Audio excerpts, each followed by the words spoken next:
Last year, I made an Iron Man suit based off of what I thought the Mark 80 from the Disney parks would look like if you brought it over to the MCU.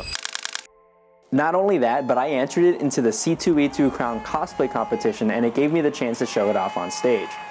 And honestly, I think it is the best suit that I've ever made. But the more I wore it, the more the issues started to become harder to look past. I don't want to say the entire thing was a total failure, but the entire thing does consist of a lot of compromises. I'm talking about the temporary fixes that became permanent, electronics being sealed away and not serviceable, fixes that just created new problems somewhere else. And after thinking about how I was going to fix these individual problems, I thought that I would be better off just starting from scratch. So that's what I'm doing. Hi, my name's Kenneth, and I've been building Iron Man suits since 2008. And over the next couple of months, I'm gonna be building the Mark 80 V2. Not to make it faster, not to make it cheaper, but just to make it better. So why now?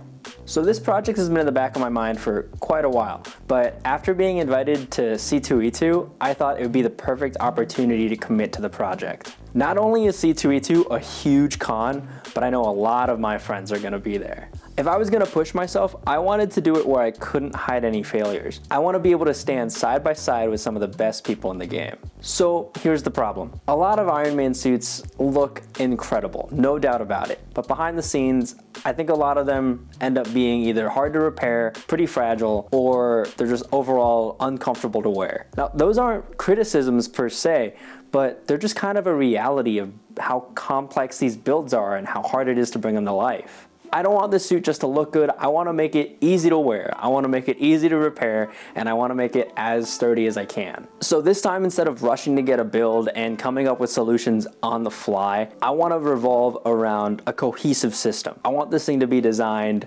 well. Every single moving part, every single wire needs to be able to justify its place. If it doesn't work, I don't find a workaround to make it work, I redesign it.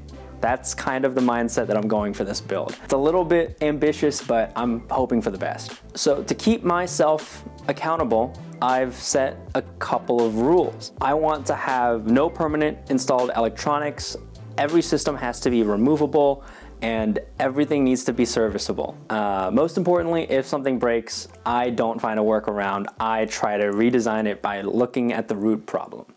Now, I'll still be making the Mark 80 because I love the way that suit looks, but I'm not going to be following Disney's design language.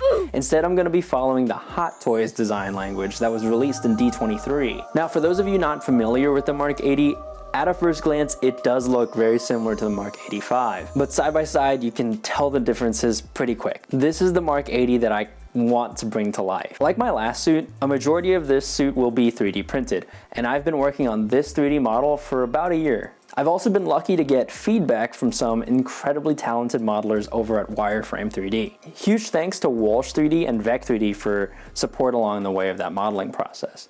Over this series, I'll be going over the mechanics, the electronics, the failures, and the redesigns to fix those failures. I hope a lot of this goes smoothly, but I know that a lot of it won't. And that's all part of the process. And I want to show you guys that it's okay to mess up for this stuff.